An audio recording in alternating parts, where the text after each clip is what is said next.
ሰላም ይብዛላችሁ። እንግዲህ የሙስሊም አቃቢያንን ውሸታቸውንና ቅጥፈታቸውን እንዲሁም አጭበርባሪነታቸውን እናጋልጣለን። ይህም እንግዲህ ኡስታዝ አቡ ሀይደርን ነው ማለት ነው። አይኖቻቸውን እስከሚገልጡ ተከታዮቻቸው ያው በጭፉን ስለሚነዷቸው አይኖቻቸውን እስከሚገልጡ እኛ ማድረግ ያለብንን ሁሉ እናደርጋለን። ኡስታዝ አቡ ሀይደር ክርስቲያኖች የያዙት ብሉይ ኪዳንና አዲስ ኪዳን ምንድን ነው ብሎ ነው የሚያምነው? ስለ ተውራትና ስለ ኢንጅል ምን አይነት አቋም አለው የሚለውን ሐሳቡን እንስማና እንመለሳለን። ተውራትና ኢንጂል ማለት መጽሐፍ ቅዱስ ማለት አይደለም። ተውራትና ኢንጂል ማለት ብሉይ ኪዳንና አዲስ ኪዳን ማለት አይደለም። በብሉይ ኪዳንና በአዲስ ኪዳን ውስጥ አንተም ታውቃለህ 66 እና ከዛ በላይ መጽሐፍቶች እንዳሉ ማለት ነው በውስጡ። ተውራትና ኢንጂል ግን ሁለት መጽሐፍቶች ናቸው እንጂ 66 መጽሐፍቶች አይደሉም። በተጨማሪ ደግሞ ተውራት ማለት የአላህ ቃል ነው፣ የሰዎች ታሪክ አይደለም። ተውራት የህግ መጽሐፍ ነው፣ የሰዎች ልማድና ስርዓት አይደለም። አላህ በመለኮታዊ ቃሉ አማካኝነት በመለኮታዊ እጁ ጽፎ ለሙሳ የአላህ ሰላም በሱ ላይ ይሁን በሲና ተራራ ላይ የሰጠው መለኮታዊ መጽሐፍ ነው። ኢንጂልም እንደዚሁ የአላህ እንግዲህ ተውራት ማለት አላህ ለሙሳ ቀጥታ የሰጠው መጽሐፍ ነው። የሰዎች ልማድና እንትን የለው፣ ቀጥታ የአላህ ቃል ነው። እንዲሁም ደግሞ በብሉይ ኪዳን ከ66 በላይ ያላነሱ መጽሐፎች አሉ። ያንን አላህ አልሰጠም። ለሙሳ የሰጠው አንድ ተውራትን ብቻ ነው። ስለዚህ አሁን ላይ የያዙት ክርስቲያኖች ወይም ደግሞ ክርስቲያኖች ጋር ያለ ብሉይ ኪዳን ተውራት አይደለም፣ እኛ አናቀውም እያለ ነው። ስለ ኢንጂል ደግሞ እንስማው። ቃል ነው፣ የኢየሱስ ንግግር አይደለም። ኢንጂል የኢየሱስ ሕይወት አይደለም፣ የአላህ መመሪያ ነው። ኢንጂልን አላህ ለኢሳ ሰጠው አወረደለት እንጂ እነ ማቴዎስ፣ እነ ማርቆስ፣ ሉቃስ እና ዮሐንስ የጻፉት አይደለም። ስለዚህ አሁን ስህተት ላይ የፈጠረብህ ምንድነው? ቁርአን ለተውራትና ኢንጂል እውቅና ሲሰጥ ለአዲስ ኪዳንና ለብሉይ ኪዳን እውቅና ይሰጣል እያልክ ነው። የቱ ጋር ነው አዲስ ኪዳን ቁርአን የሚለው የሚጠራው? አዲስ ኪዳን እኮ ማለት 27 ወደ 8 የሚጠጉ ጸሐፊዎች የጻፉት የ27 መጽሐፍ ስብስብ ነው። ለምሳሌ አራቱን ወንጌላት የምንመለከተው አራቱን ወንጌል የጻፉት አራት የተለያዩ ሰዎች ናቸው። እነዚህ ሰዎች ደግሞ ወንጌሉን የጻፉት ከኢየሱስ ክርስቶስ እርገት በኋላ ነው። አላህ ግን ኢንጂልን የሰጠው በኢየሱስ የነብይነት ዘመን ነው። እንደምትመለከቱት ኡስታዝ አቡ ሀይደር ክርስቲያኖች ጋር ያለ አዲስ ኪዳንና ብሉይ ኪዳን ተውራትና ኢንጂል አይደለም፣ አላህ የሰጠው መጽሐፍ አይደለም። እንግዲህ ኢንጂልንም ጠቀሰ፣ ማርቆስ፣ ሉቃስ፣ ዮሐንስ እነዚህ ሐዋርያቶች ናቸው የጻፉት። ኦኬ። ለብሉይ ኪዳኑም ደግሞ ሲናገር ምን አለ? ከ66 ያላነሱ መጽሐፎች ናቸው ያሉት። ያንን አላህ አልሰጠም፣ ለሙሳ የሰጠው አንድ መጽሐፍ ነው። ስለዚህ ይህ አይደለም ክርስቲያኖች ጋር ያለው መጽሐፍ አይደለም አላህ ሰጠው ብሎ የተናገረው፣ አናምንበትም ነው። ተመልከቱ። ይህን ያሳየሁት ምክንያቴ ምንድነው? ምን አይነት አጭበርባሪና ሸቀጥ የሚሰራ ኡስታዝ መሆኑን ለማሳየት ስለፈለኩኝ ነው። ይሄ ኡስታዝ ማለት ነው። ኦኬ። በሙስሊሞች ዘንድ ትልቅ ቦታ ያለው ኡስታዝ ነው።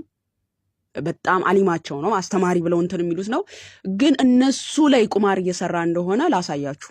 ይሄ ኡስታዝ ይህንን መጽሐፍ አልቀበለውም፣ የአላህ መጽሐፍ አይደለም፣ አላህ ለነቢያቶች የሰጠው መጽሐፍ አይደለም ክርስቲያኖች ጋር ያለው ብሎ ከተናገረ በኋላ ምን አይነት ቁማር ሰራ እና ላሳያችሁ።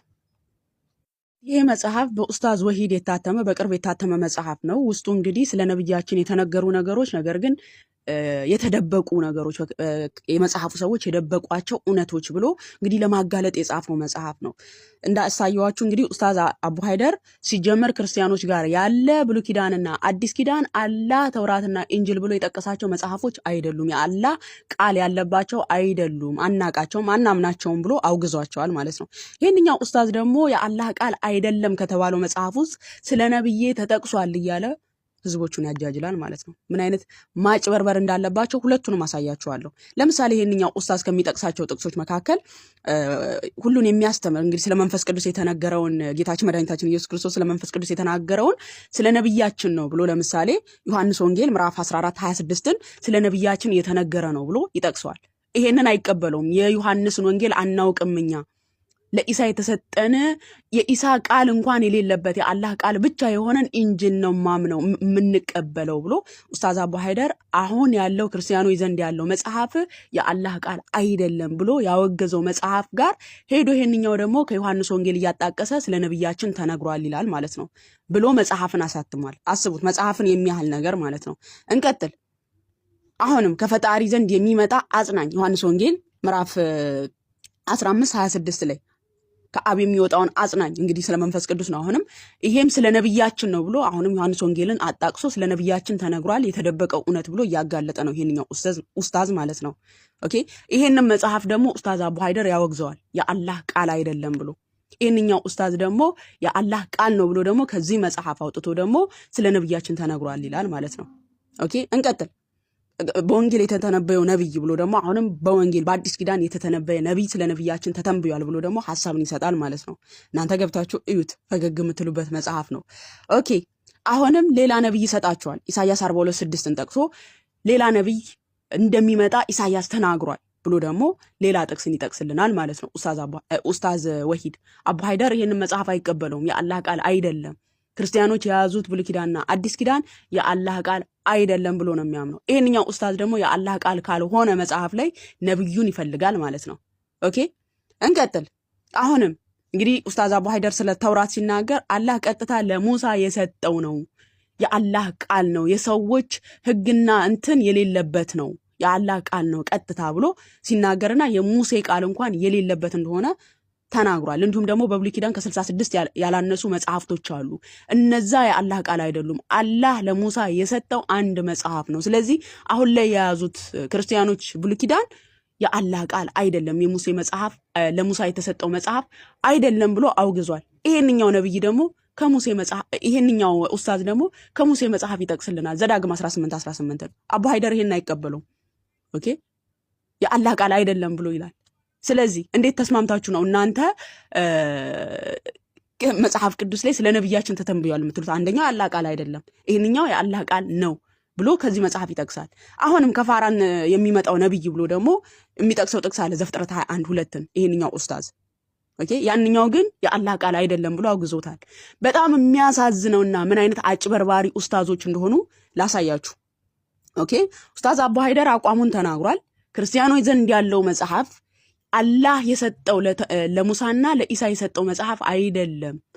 ኦኬ፣ በቁርአን ላይ የተገለጹት ተውራትና ኢንጂል አይደለም። ክርስቲያኖች የያዙት ብሉይ ኪዳንና አዲስ ኪዳን ተውራትና ኢንጂል አይደለም ብሎ ካለ በኋላ ምን አይነት አጭበርባሪ ኡስታዝ እንደሆነ የማሳያችሁ ምንድነው፣ የዚህ መጽሐፍ ዋና እንትን እንዲባል ዋና ሲመሰገኑ የነበሩት ውስጥ ወሂድ ሲያመሰግናቸው፣ ለምሳሌ እዚህ መጽሐፍ ላይ አርትኦት ስራ አርታኢዎች ሆነው የሰሩት በኢትዮጵያ የሃይማኖት ንጽጽር ፋና ወጊ እና ፈር ቀዳጅ የሆነው ኡስታዝ ሳዲቅ መሐመድ አቡ ሀይደር ለዚህ መጽሐፍ ተባባሪ ነው።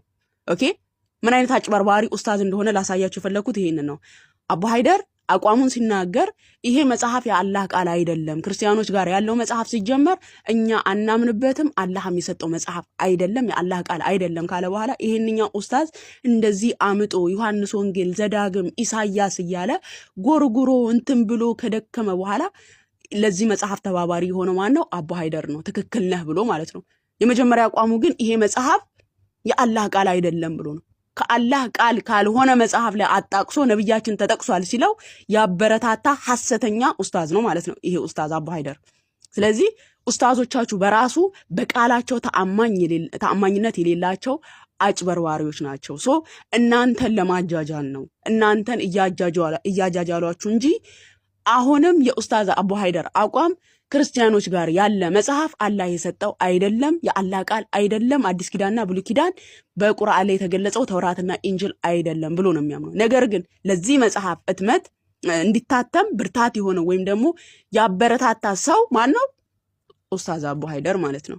ሶ ስተት እንዳለበት ወሂድን አላረመውም ማለት ነው። ሁለቱም በስተት ውስጥ ተዘፍቀዋል ማለት ነው። ኦኬ፣ እናንተን ለማጃጃል ነው ጋይስ፣ እናንተን ለማጃጃል ነው። ጭፉን ማህበረሰብን አግኝተዋል። ይሄንን ጭፉን ማህበረሰብ ሃይ የሚላቸው የለም፣ ዝም ብለው ነው የሚነዷቸው ማለት ነው ልጆቹን። ኦኬ፣ ጥያቄ የሚያቀርብላቸው የለም።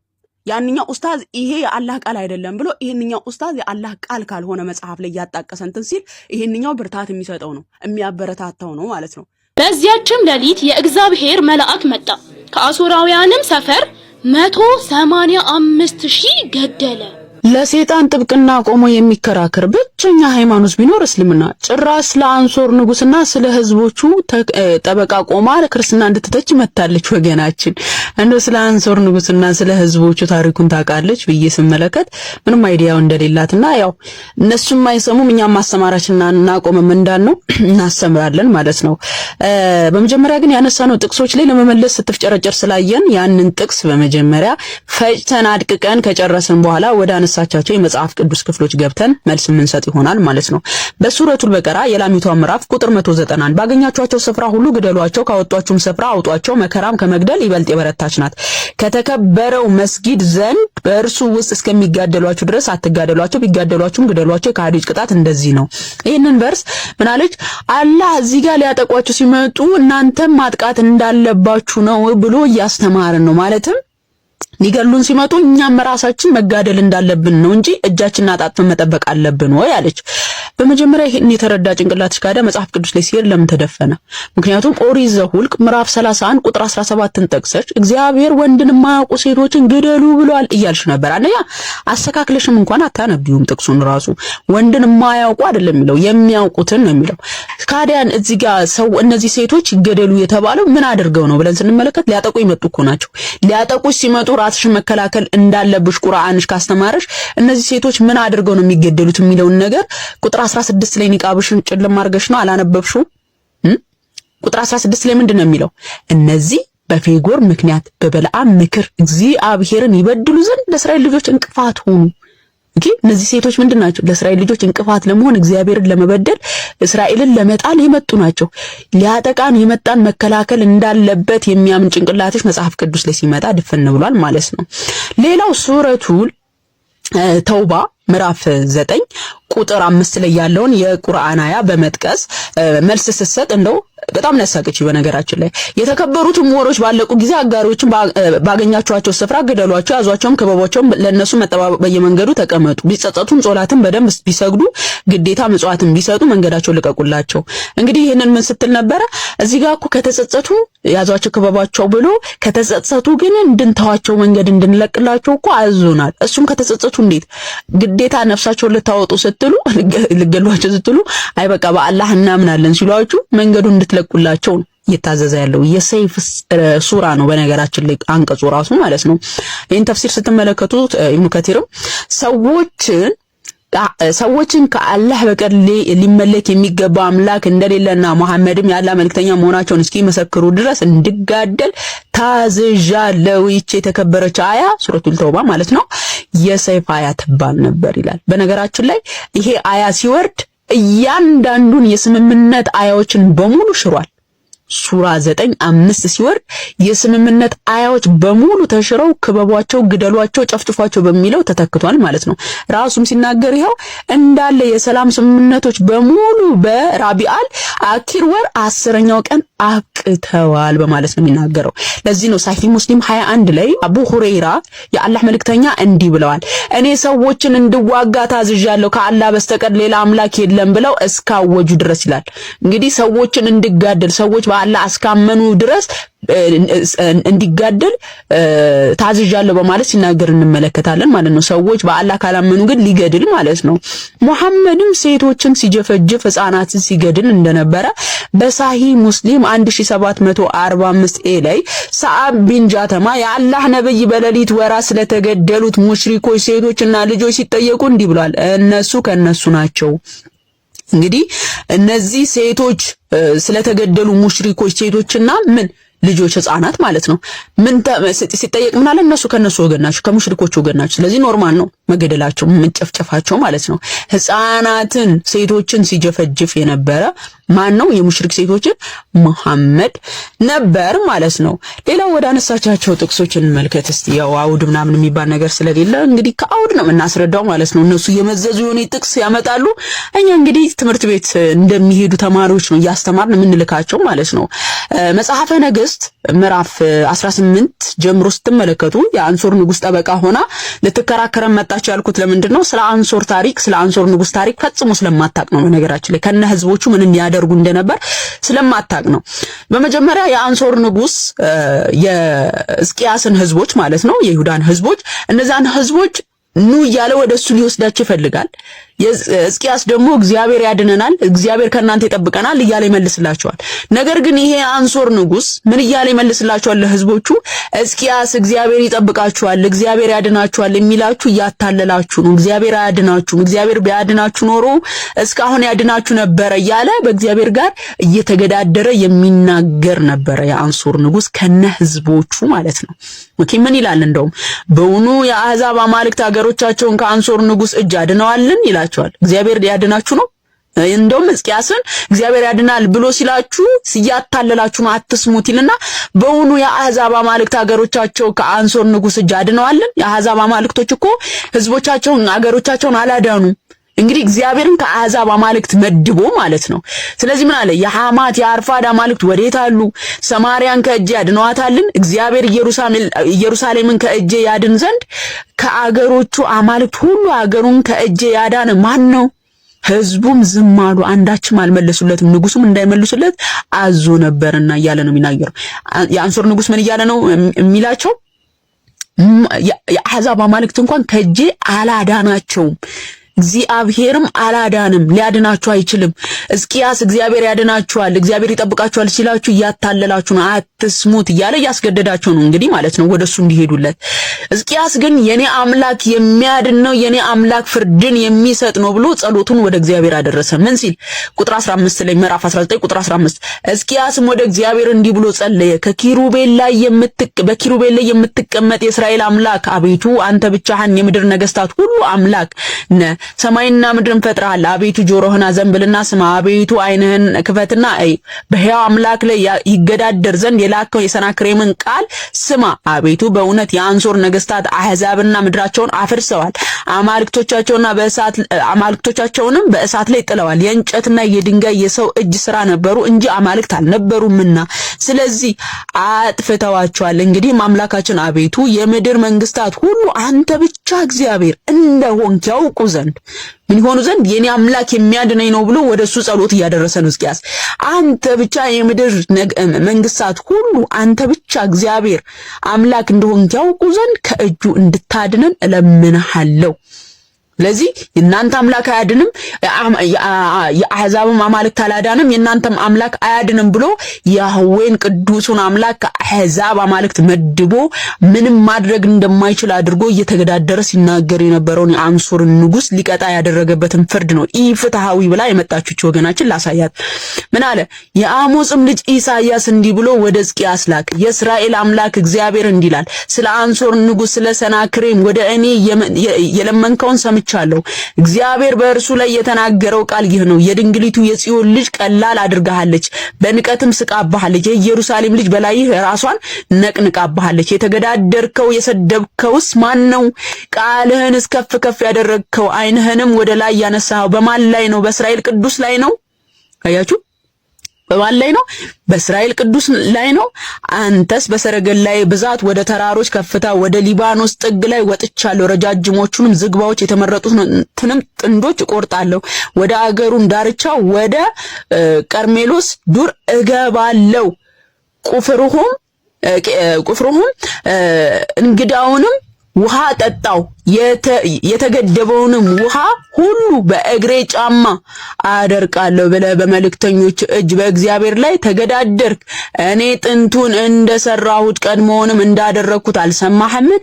አሁን የተመሸጉትን ከተሞች የፍርስራሽ ክምር እስኪሆኑ ድረስ እንድታፈርስ አደረኩ። ስለዚህም የሚኖሩባቸው ሰዎች እጃቸው ዝሏል፣ ደንግጠውም ታውከዋል። እንደ ምድረ በዳ ሳር እንደ ለምለምም ቡቃያ በሰገነትም ላይ እንዳለ ሳር ሳይሸት ዋግ እንደመታውም እህል ሆኗል። እኔ ግን መቀመጫህንና መውጫህንም መግቢያህንም በእኔም ላይ የተቆጣኸውን ቁጣ አውቄአለሁ።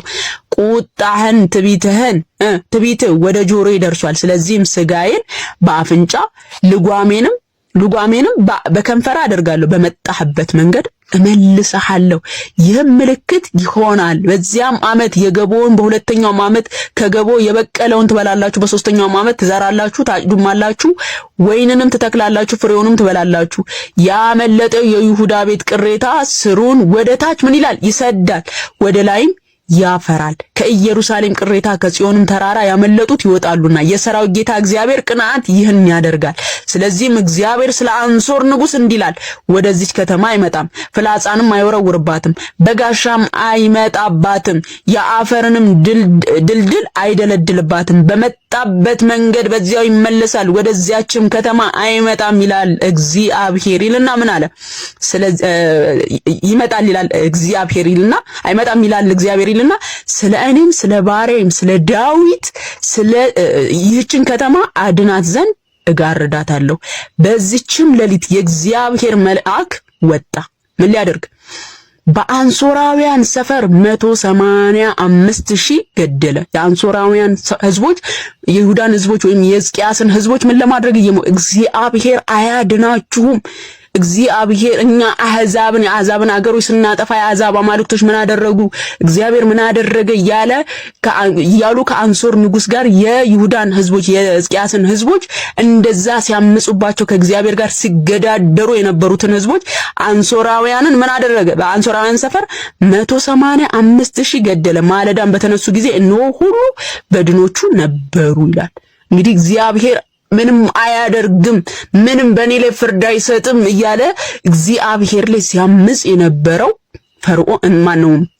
የአንሶር ንጉሥ እግዚአብሔር ፈራጅ እንደሆነ ከአሕዛብ አማልክት አንዱ እንዳልሆነ እርሱ ቅዱስ የእስራኤል አምላክ እንደሆነ በፍርዱ አሳያቸው ማለት ነው። ስለዚህ የአንሶር ንጉሥ ህዝቦች ጭምር አመፀኞች እንደነበሩና በሕዝቅያስ ህዝቦች ላይ የሚያምፁ የሕዝቅያስን ህዝቦች በጉልበት እንትን ማለት የሚፈልጉ ነበሩ።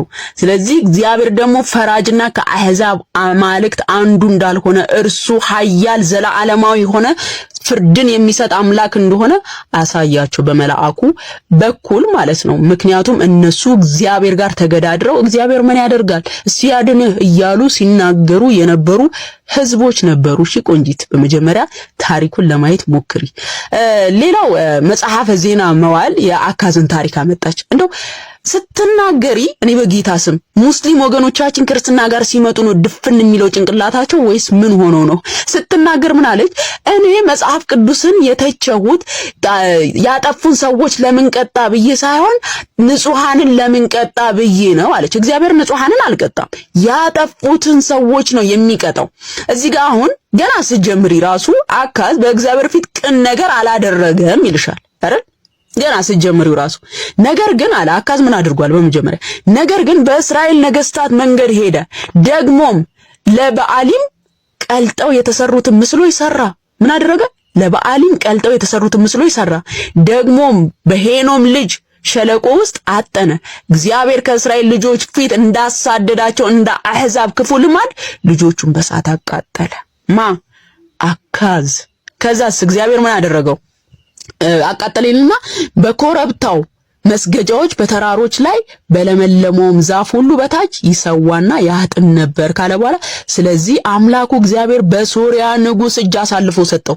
እግዚአብሔር ቅንዓተኛ አምላክ ነው። ከሱ ውጪ አምላክ ሲያመልኩ የሚበቀል ጌታ ነው። ምን አደረገው አካዝን? ስለዚህም አምላኩ እግዚአብሔር ምን አደረገው? በሶሪያ ንጉሥ እጅ አሳልፎ ሰጠው። ሶሪያውንም መቱት፣ ሶሪያውያንም መቱት። ከእርሱም ብዙ ምርኮኞች ወስደው ወደ ደማስቆ አመጡ። እነዚህ ሶሪያውያን ከአካዝ ብዙ ሰዎችን ማረኩ፣ ወደ ደማስቆ አመጡ። ደግሞም በእስራኤል ንጉሥ እጅ አሳልፎ ሰጠው። እርሱም በታላቅ አመታት መታው። ማንን? አካዝን። ኦኬ በታላቅ አመታት መተው ይልና የአባቶቻቸውንም አምላክ እግዚአብሔርን ትተው የማ ተከታዮች የአካዝ ተከታዮች ማለት እነዛ ህዝቦች የአባቶቻቸውን አምላክ እግዚአብሔርን ትተው ነበርና የሮሜልዩ ልጅ ፋቁሄ ምን አደረገ? በአንድ ቀን ከይሁዳ 120,000 ገደለ። ሁሉም ጽኑዓን ነበሩ። እነዚህ ህዝቦች ምን ያደረጉ ናቸው? ከእግዚአብሔር ውጪ ልክ አሁን አካዝ እንዳደረገው ልጆቻቸውን እያቃጠሉ ለመስዋዕት ልጆቻቸውን የሚያቀርቡ ለጣዖት መስዋዕትን የሚያቀርቡ ነበሩ። ስለዚህ ምን አደረጋቸው? ፋቁሄ በአንድ ቀን ከይሁዳ 120,000 ገደለ። ሁሉም ጽኑዓን ነበሩ። ምን ስላላደረጉ? የአባቶቻቸውን አምላክ እግዚአብሔርን ትተው ስለነበር ማለት ነው። ልጆቻቸውን በማቃጠል መስዋዕት እያቀረቡ ስለነበረ አካዝ እንዳደረገው አካዝ ሲያደርግ ልክ በሶሪያ ንጉስ እጅ አሳልፎ እንደሰጠው እግዚአብሔር የአካዝ ተከታዮች ደግሞ ተማርከው ተያዙ። የአካዝ ተከታዮች ደግሞ ምን ሲያደርጉ ነበረ? ልክ አካዝ ያደረገውን ነገር የሚያደርጉ ነበሩ። እነሱ ደግሞ በምርኮ የተያዙ ነበሩ። ስለዚህ ፋቁሄ ምን አደረጋቸው? ገደላቸው። በነገራችን ላይ አካዝ በእግዚአብሔር ላይ አምጾ የእግዚአብሔርን ማደሪያ ሁላ እንደሰባበረ ይናገራል። በነገራችን ላይ ይሄው ቁጥር 22 ላይ ይህም ንጉስ አካዝ በተጨነቀ ጊዜ እግዚአብሔርን መበደል አበዛ፣ ለመሞቱም ለደማስቆ አማልክት የሶሪያ ነገስታት አማልክት ረድተዋቸዋልና እኔን ይረዱ ዘንድ እሰዋላቸዋለሁ ብሎ ሰዋላቸው። ነገር ግን ለእርሱና ለእስራኤል ሁሉ እንቅፋት ሆኑ። አካዝም የእግዚአብሔርን ቤት ዕቃዎች ሁሉ ወስዶ ሰባበራቸው። የእግዚአብሔርን ቤት ደጅ ቆለፈ። በኢየሩሳሌምም ማዕዘን ሁሉ መሰዊያ ሰራ ይላል። የእግዚአብሔርን ዕቃ ሁሉ እንደሰባበረ ኢቭን ሲሞት እንኳን በኢየሩሳሌም ሲሞት እንኳን ከነገስታት በኩል እንዳልተቀበረ ነው የሚናገረው። በነገራችን ላይ የአካዝ አሟሟት ማለት ነው ቀብሩ ራሱ ማለት ነው። ስለዚህ እግዚአብሔርን የበደለ ነው። በእግዚአብሔር ላይ አምጾ የእግዚአብሔርን ዕቃዎች ሁሉ ይሰባብር የነበረ መስዋዕትን ለሌላ ያቀርብ የነበረ የሱ ተከታዮች ልጆቻቸውን ያቃጥሉ የነበሩ ለመስዋዕት ማለት ነው። ስለዚህ እግዚአብሔር አምላክ ለሶሪያ ንጉስ አሳልፎ ሰጠው። የሶሪያ ንጉስ ደግሞ የአካዝን ተከታዮች ማረከ። ከዛስ አሳልፎ ደግሞ ለይሁዳ ንጉስ ሰጠው። የይሁዳ ንጉስ ክፉኛ መታት መታው።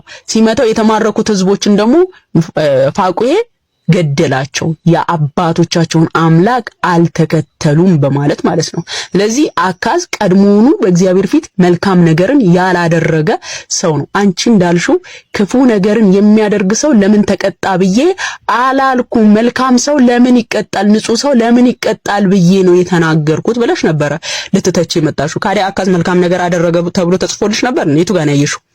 እዚህ ጋር አሁን መልካም ነገር አላደረገም እንደ አባቱ እንደ ዳዊት አልሰራም እየተባልሽ እኮ ነው። ጭራሹኑ ልጆቹን እንዳቃጠለ ለመስዋዕት እንዳቃጠለ እየተነገረሽ እኮ ነው። ሌላው ለምን ከብቶች የአሜሪካውያን እንስሳቶች እንዲገደሉ አዘዘ እያለች ነው። አንደኛ እስራኤላውያን ለአህዛብ የተዘጋጁ እንስሳትን እንዳይበሉም ስለፈለገ ነው እግዚአብሔር አምላክ። ምክንያቱም እግዚአብሔር የተቀደሰ ነው። የቀደሳቸውም ህዝቦች እስራኤላውያን ናቸው። እነዛ የተቀደሱት ህዝቦች ደግሞ አሜሪካውያን ያዘጋጇቸው ለጣዖት የተዘጋጁ እንስሳዎችን እንዳይበሉ ከነንስሶቹ እንዲገደሉ ያዘዘው ለምንድነው? ሙሴ ያዘዘው ለምንድነው? እነዚህን እንስሳቶች አይተው እንዳይጎመዡና ለጣዖት የተዘጋጁትን እንስሳት እንዳይመገቡ እነሱ የተቀደሱ ህዝቦች ስለሆኑ ማለት ነው። ውሻ ለተቀደሰ ህዝብ ምግብ እንደማይሆነው አሜሪካውያን ለእስራኤላውያን ልክ እንደ ውሻ ስለሆኑ ከነንስሶቻቸው ለእስራኤላውያን ምንም የሚጠቅሙት ነገር ስለሌለ ነው ማለት ነው።